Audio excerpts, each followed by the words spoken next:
How we doing today, guys? I was in deep thought today because I was thinking about a lot of things, which I often do. And as I was driving, I started having negative thoughts. I started thinking about, why me? Why do I have all these problems? Why are all my relationships falling apart? Why is everything in the world just so messed up? And you know how the mind works. You start thinking one thing and it leads to another thing, and it starts expanding and growing, and before you know it, you got the whole world's problems on your shoulders. And as I had this thought, another part of me asked the question, why am I thinking this way? What is it in me that thinks that somehow I need to be comforted, or that I need to be safe, or I need to be away from any kind of suffering, or that I shouldn't suffer?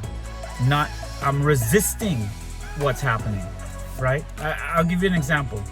So a lot of us, we going through life right now, we're dealing with all kinds of shit. We're dealing with, bills and debt, and relationships falling apart, and friendships ending, and new ones beginning, and losing jobs and getting new jobs. People we know die, new ones are born, and there's all this turmoil, chaos all the time, disagreements, debates, arguments all the time. But there's a part of us that's lazy. It's lazy because it wants to go through a simple life. It always wants ease. It always wants to be comforted, and that's okay too. And so as I was having all these thoughts and thinking about my suffering and everything I'm going through, and I thought to myself, so what? Let's just say all that could go wrong goes wrong, even death. Let's say everything that could go wrong happens all at once. So what? Because I have to make a decision, right? I have to choose how I'm going to deal with all of this. And this is what came to my mind: a butterfly. The most beautiful, magnificent thing you could see fluttering through the atmosphere, right? We love butterflies.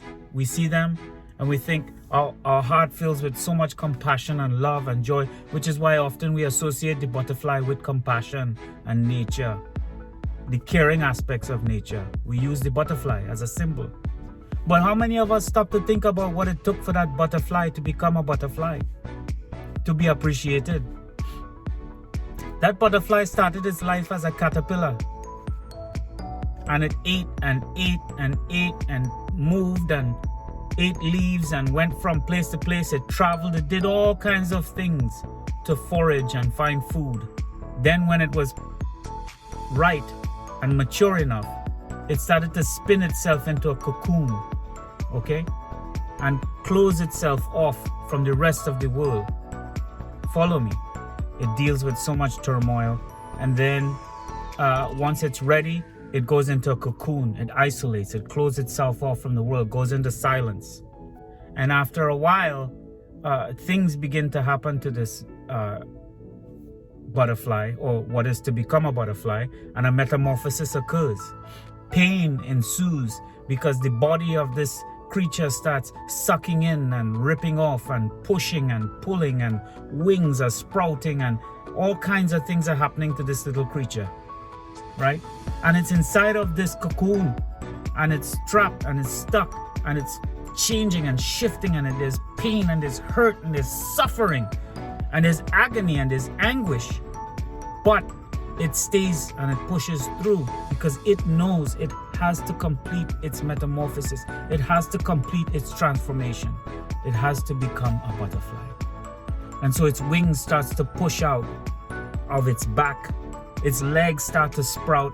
And as he's growing and getting bigger, it's pushing and prodding and pressing against the cocoon to break this cocoon.